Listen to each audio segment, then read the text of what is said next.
What's up, ladies and gentlemen? Welcome to Tony Talks. And today we're going to be talking about Power Book 2 Ghost, Episode 8, Season 2.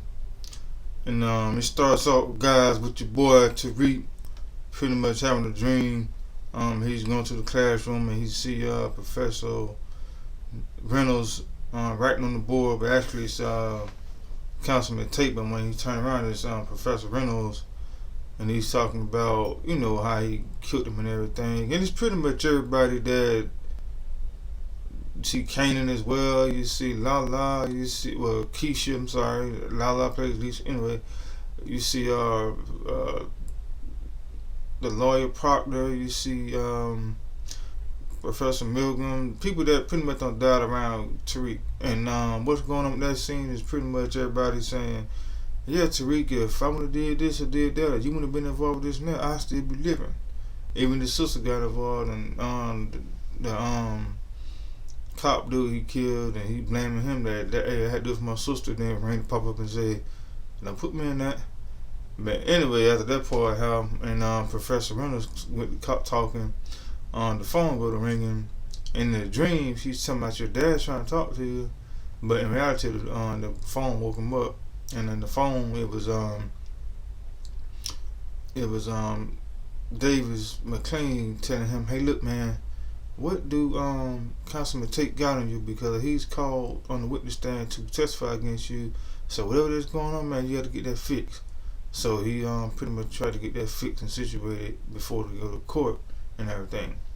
And after that situation goes on, we go to where we see Councilman Tate and his brother Kamal talking, and he's asking his brother that why am I being put on the stand to testify for what? And then he really didn't answer him because his phone go to ringing, and he like, who is that? And then he like, it's a witness that trying to keep calling me, man, to say this about the case for the Professor Reynolds case, and he's trying to figure out should he answer or not, because the person that keep calling him, the lady, she's pretty much telling him lies and telling him that she was there, didn't see anybody with one person, two persons, so he don't know what to believe, so he don't know what to answer. Then Councilman Tate pretty much said, "Man, you smart, you can figure it out, you know what to do," and all that. And then we go to where we see Monet. She's trying to get in contact with Zeke, but he's not answering the phone, and she called about 2 or 3 times and keep going to voicemail and everything. Then we see your boy Dante pop up, and they're talking. He like, "What's going on? I'm trying to get in touch with Zeke, but he's not answering." And then come to find out, he called him. Of course, when they was sitting there talking, and he pretty much want to meet him, and they can talk. And she like, "Cool, bet we can go meet up with him." And he like, "Nah, he just want to talk to me."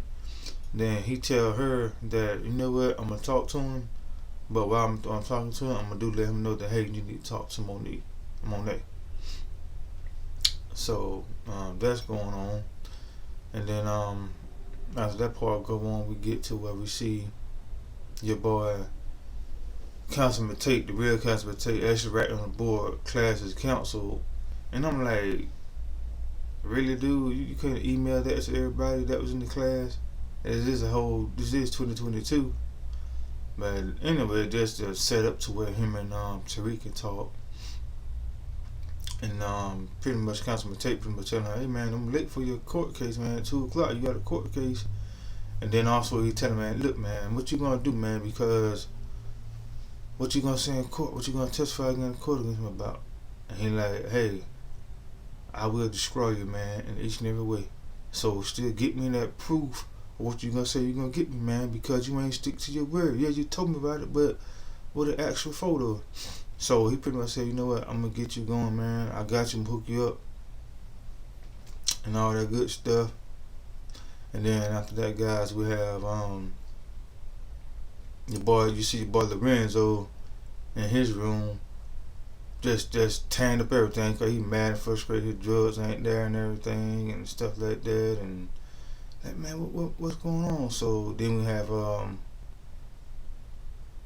Diana and Drew and I trying to talk to him and see what's going on. And then Drew pretty much tell him, "Man, okay, I'm gonna tell you what's going on. he up there snitching. Like, man, how you gonna snitch? You supposed to be one of the boys. He like, that's why I can't that's why I trusted you to be next in line. But anyway, he ended up telling him that Monet ended up trying to rob Dante for the drugs so they can get money and this and that and stuff like that. And he like, I don't care, man. Just get my drugs back. Do what you got to do to get my drugs back. Whatever you got to do. It's just stand sure. I don't care. Get my drugs. Then we have Kane and Drew at his apartment, and they pretty much cleaned up and everything. And then we have Dante telling Kane that, hey man, you next in line. He like, well, I got to go home. I got to go see my dad. He telling me to come home and everything. He need me to come home. Like, no, you ain't going home. You with me. He like, what? What you mean? So anyway, he pretty much telling him, get him, choke him up. You know what I mean? Get him yanked up. Like, hey, look here. You work for me. You don't work for your dad. You work for me. Hat joke in the chokehold. Can't do nothing. I'm like, what? Can't do nothing. Barely can't do nothing. But anyway, Kane got stuck like on the whip. Anyway, Dante had him pinned up. But anyway, he told him, put your hand on the counter. Put your hand on the counter. He think everybody thinking he finna bust his hand open with that meat cleaver, but he didn't. He put his hand on the phone, got a fingerprint, so you got access to everything now. You the second man now. And then he like, hey, tell you, I know you robbed me and everything, but call him to your dad that you're not gonna make it because you got robbed and all your jewels gone. And he called and told his dad, and the dad like, I need you to get home right now. Well, I can't get home. Well, get home. He still can't get home. But anyway, that's how that part went. Then we have the girl Lauren C. Tariq trying to go take care of the business and everything, and she's trying to tell him what went on and how she ran into Brayton and Kanan in the dorm room because she was looking for him at the time frame. And of course it was recorded, and she's telling him all this, and he like, what? I knew Kanan and Brayton, you talked to all them? Yeah, I did. So he pretty much told her right then that, hey, you need to go ahead and get out of town, do what you got to do because your life in danger. I do what I can to help you out, but you got to go. You got to go. And then we see the boy Tariq in court. Before they go to court, he does give the photo to Councilman Tate because they meet up in the bathroom. And Councilman Tate like, man, by the time you showed up, man, I've been smelling all these farts and everybody coming here doing their thing, waiting on you. Anyway, he did show him the photo. He like, what? And on the photo, had National 4 on him. Like, okay, you got some proof now. But anyway, they go to court and everything, and Councilman Tate does his part and pretty much just tell around the court that Tariq's a good guy and he's an outstanding citizen, a brother that trying to do his work at school, and you know what I mean, just giving him all kind of good points of he's a good person, so he wouldn't do that to two people to murder them and everything. And then the prosecutor later was like, well, what happened to Professor Miriam? Did she have sex with all different people and everything? Then the judge said, you know what, y'all? That's nothing really bad. It just shows that she had a good sex life and she was doing her thing. It is what it is. You can't get mad about that. Then he asked McLean, he did the same thing. Then he asked him, a question, and then Councilman Tate like, well, you know what? No, but my brother did mention that. Yeah, he asked him. Did anything going on with the case of Professor Milgram? All these professors are getting mixed up anyway. All these professors are getting mixed up anyway. Like, nah, ain't going on with the case. Everything's fine with that. Then he pretty much said, well, my brother did tell me that it was a witness that tried to call him to, get some stuff verified of the Professor Reynolds thing. He did tell me about that. And okay, no more questions. So they go to the chambers, and the judge like, so you got a cop over him not giving out information to both sides, the defense and the prosecuting team, to get everybody straight on their case and what's going on. I didn't know nothing about that, so he gave her 2 days to get that situated of that situation, or it will be a mistrial and everything. And David was like, yes, that's what I'm trying to tell about, mistrial. That's what I'm talking about.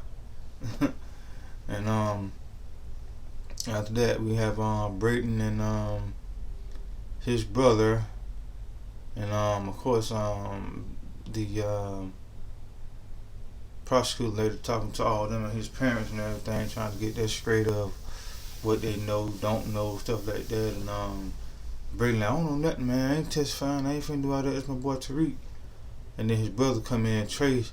Like, you remember the time, man, we was over there with Kane, man, setting up drugs and stuff, cause he had us held up by gunpoint and all in his car and stuff. And like, man, what you talking about, man? Stop talking. We ain't do all this stuff, man. You lying. Then he gonna bust his brother. I said, that's that coke talking, man. You know, drugs and coke. That's that cocaine talking. Then the prosecutor tell everybody, as far as the family, that hey, if Trace testifies, and no matter who does it, I would let both of them be let go or set free after one of them testify. And then they said deal. And he ain't like that part of where his family is on the line, and trying to still be a good friend to Tariq. So anyway, he go back to the dorm room, and him and Tariq get into it. They're like, man, why you set my family up, man, to do this and do that? And then Tariq was like, man, it's not about that, man. It's about me, man. I can go to jail for all this stuff, man. My life is on the line, life or death. Then Brady like, man, whatever, man. They would have did, man. I'm mad at you, man, because you put my family on the line, but you forget about yourself. He's like, man, just chill out with that stuff, man. Everything will be all right, man. And all that. But they had a disagreement. And then we also see where we see Tariq end up calling. I'm gonna go back. Forgot about a scene.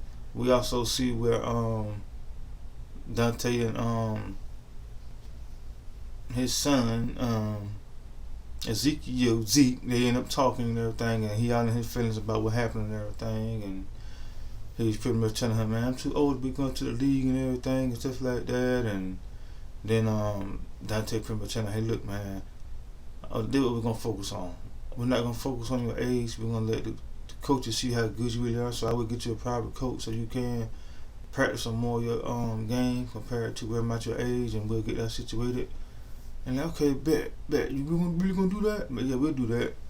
And then he pretty much have a conference and the press conference about he's going to the league and everything, and how he gonna lead the school and all that. And one of the reporters asked, so before he asked, he said, I'm telling you about this negativity and all that from New York and everything. And then one reporter says, so is all this related to your family? He like, yes. And as soon as he said that, everybody's phone went going off. All the different alerts. And then somebody said, so Ezekiel, are you really 23? And he like, man, he didn't know what to say.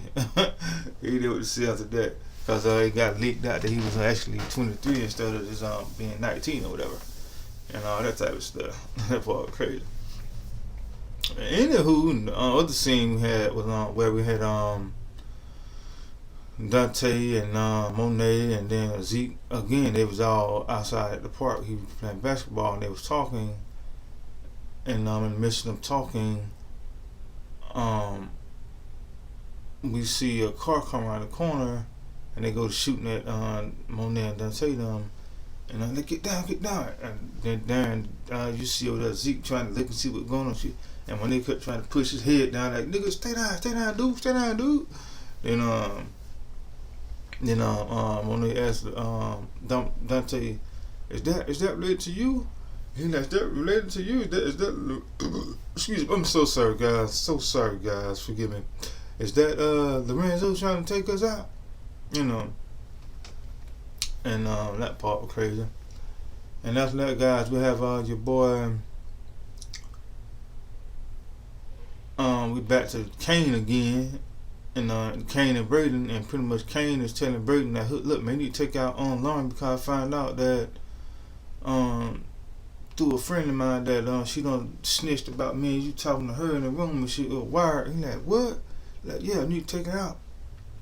So he ended up taking her out. Not taking her out. He ended up telling him, hey, look, either you gonna take her out, I'll take you out. He like, man, I can't do that, man. Hey, dude, that's it. Hey, you wanna die? Pretty much in a sense. So now Braden gotta try to figure out a way to kill his friend, even though he don't want to do it. Then he go talk to Effie about it, and Effie like, that's part of the game, man. That's the game. And he like, man, the game just for bills about just selling drugs. Nah, no. Either you gonna get down or lay down. Beans, baby. That's my boy. You know what I'm saying? So either you gonna do it or not do it. Man up. She told him to man up. And I'm sorry for skipping around, guys. A lot of stuff went on in the show. And another part in the show we had where Effie and Tweet was talking about Lauren, and she all mad and her feeling like, nah, this is Griffin still talking about her and trying to beat up for her. He like, well, yeah, man, because her life in danger and all that. I'm like, well, that's part of the game. She got caught up. She got caught up. You know, and all that type of stuff. Do what you got to do. And then Tweet pretty much leave at the room because he had a call coming in and all that type of stuff. And then on the other part, before we get to the end of the guys, we have your boy Dante and Kane and Monet again, and they pretty much trying to see what they're gonna do about Lorenzo, because now Monet's framing everything on Lorenzo of how he stole from it and everything, and all this type of stuff. She's trying to take the heat off her and put the heat on Lorenzo so she can get rid of him, because she's pretty much tired of him trying to come in and run things and everything. That kind of got screwed up from what she was doing things, the way Lorenzo doing things. So yeah, we need to take him out because he did everything. He called you to lose your drugs and all that type of stuff. So you gonna take him out? Yeah, I take him out. So she pretty much told him ultimatum, look, I would do this. I would go with you, all my kids, if you take the Lorenzo out. Are you gonna do it? He like, yeah, cause we gonna play a private jet you love. Yeah, I do it. So they all in agreement that they take the Lorenzo out, they'll leave the country or whatever, and start over a whole new life and everything. So that's the agreement they had. And then we get to the part where we see Tariq calling Braden to, go pick up Lauren and take her out of town for him to, so she can start over, whatever the case may be. And then we see, of course, Braden at the house already. And then she get in the car and they go drive, and he pull over. And she like, what you pulling over for? She think he had the bathroom or something. But anyway, he pull over, get out the car, and go on her side and tell her, get out the car. He got the gun pointed at her, but he couldn't do it. So he ended up giving her a bunch of cash and tell her to go down the road, because the bus station pretty much down the road with it from where they parked at. And don't call nobody, don't text nobody, email nobody, don't even call your parents. You pretty much got to start over. Okay, thank you so much, because she thought she was going to die, so she rather do that than die. And then we see Effie pull up and tell them, get in the car. She didn't want to do it, so she knocked her out, punched her, knocked her out. And then after that, we see your girl Effie getting to the bed with Tariq, and like she's pretty much taking out Lauren.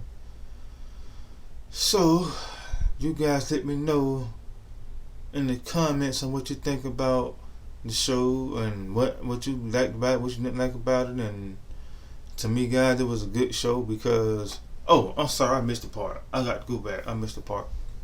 The part I liked in it was where we saw where Dante, like I said, he was talking about leaving the country when they and her kids and everything. He had everything packed up in his bag, and his bag got taken, and he thought Kanan did it, but Kanan didn't do it because he had tracking on it and he didn't do it.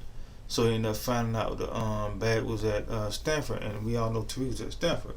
So he ended up going to Stanford and everything. He went up to Tariq, And then we saw Tariq also earlier looking in the bag and seeing all the passports and everything with everybody's name on and stuff. And he took pictures and sent it to Davis McLean. And then we also get Davis McLean calling Tariq and let him know who Dante really was, that he was an informant and everything. Like, what? He was a really serious informant and everything. And they meet up, man. Tariq put up on his plate. He was finna do something to me. Tariq like, hey, look, I know who you really is, Dante. You're an informant and all that type of stuff. And then Dante like, yeah, I was an informant. Yeah, what's up with that? So what you really want? I want $2 million.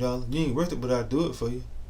And then also too, we have Dante put him back in his place. Like, look, I know your dad. I know Tommy. I know everything about you guys. You know what I'm saying? I know what y'all did and this and that. And then he also tell him before he walked off and told him, hey, tell your dad that when you go to the place, tell him I said, hey. Like, wow. I said, okay. Put Tweet back in his place. But anyway, Tweet had up a hand on the door, telling him I know he was, and I leak everything he got. He do something to me. But anyway, again, guys, you guys let me know in the comments on what you think about the show. I loved it. It was a good show. I give it my opinion about it. I give it a 9. I give it a 9. But that's me with Tony Talks. Thank you guys for watching this review for Power Book 2 Ghost. You know what I'm saying? And also, don't forget to hit the subscribe button.